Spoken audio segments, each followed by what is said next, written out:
So this is a big brand. You know, Sony is I think, top spending advertiser globally. They invest a significant amount of money in this brand. They invest a significant amount to market across different lines of products. And I had a chance to speak with the CMO of Sony Electronics, Mike Fasulo.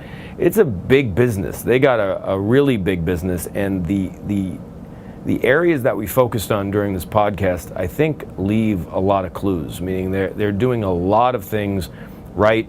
And when you think about a business as complex as this, yes, it is in electronics, but when you think about Sony, what comes to mind? You know, if you think about the brand equity of that product, you know, brand equity of that brand, all brand equity is a gut feeling that comes out. What is your feeling about the business? What's your feeling about the brand?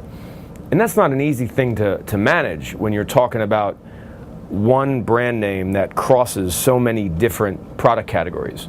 Like, I don't know what product comes to mind to you. Some people it may be PlayStation, some people it may be a camcorder, some people it may be an MP3 player, some people it may be a computer like Vio, some people it may be entertainment, headphones. They're in so many different categories. And he says, you know, one of his greatest challenges is day to day is how do you manage that? And how do you manage the investment across all those businesses? The other thing that he talks about is how do you get a 5 times ROI, which I'm sure a lot of marketers would love to know. And he talks about it, and the key there is integration. But the way he talks about it is very simple, but very there's a lot of clues there that other marketers can use.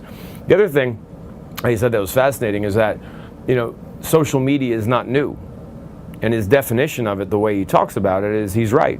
Social media, social is really just people socially commenting about a product. It just so happens that there's technology in place that allows those conversations to go much further, much faster. And lastly, I asked him a question as to, you know, what gets his attention as it relates to, you know, a marketer, you know, someone in his building.